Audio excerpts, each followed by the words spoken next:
Smoked burgers don't need to be dry and terrible. They can be delicious. And I'm gonna show you my tricks to making the best smoked burgers you've ever had.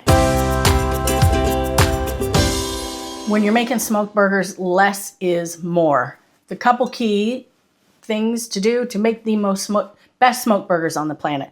First, 80-20 ground beef. That's lean, but not super lean. You don't want any leaner than that, and you don't want any fattier than that. If you put a super fatty burger onto a grill or even onto a smoker, you're gonna get a lot of fat oozing out of that burger.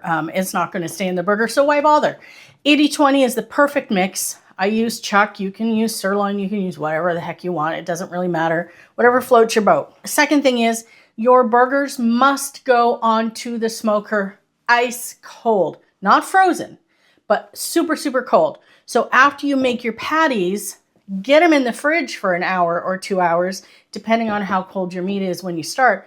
That way, your burgers are gonna hold together better on the smoker and they're not gonna fall apart. Another reason that you don't use fattier meat, because the fattier meat will not hold together. We're not using egg, we're not using breadcrumbs, we're just going to let the flavor of the meat shine. And we're not using a lot of spices in as well, because you want the smoke to carry the flavor. You want that burger to taste smoky and delicious, not full of whatever herbs you're used to putting into your burger. Save that for the grill or the frying pan or the broiler or whatever. All right, so let's get started. I've got here about 2 pounds of ground beef. I'm going to weigh them just so that I get them all about the same size. You don't have to. You can just freeform it if you want. My hands are super clean. The meat is super cold. It is not pleasant, but you know, you do what you got to do, right? So I want about 6 ounces for each patty. They are going to lose some of that as they cook, but they will do pretty well. They'll shrink down an ounce or so. So there's 6 on the dot. I just start with making a big meatball. You do want to compress it together pretty well to help them stay together. So start by making big meatballs with your 6 ounces of meat. That feels like too much. Yes, it is too much. All right, close enough. 6.1. I'm just going to whiz through the rest of these. All right, last one. And I guess my meat was a little bit over. I'm going to have a little bit of meat left.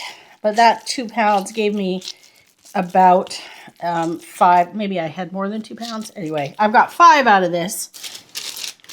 That's just fine. Let me get this out of the way. I'm going to give my hands a quick wash. Very important dealing with raw meat. Wash your hands when you're done. All right.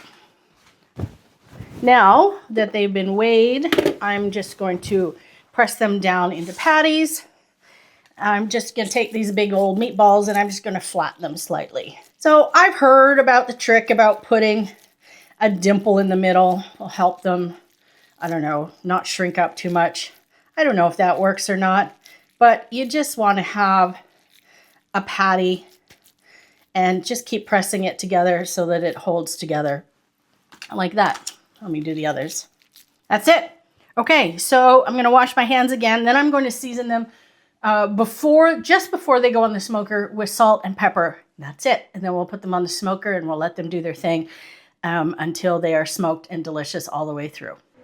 All right, I think my burgers are done. They're going to be so good. Let's have a look.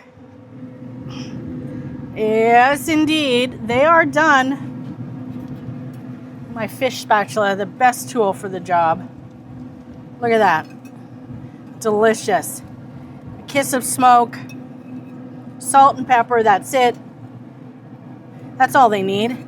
And you're going to get big, beefy flavor in every bite. So easy. And they cooked really pretty quickly, too. Low and slow. That's it.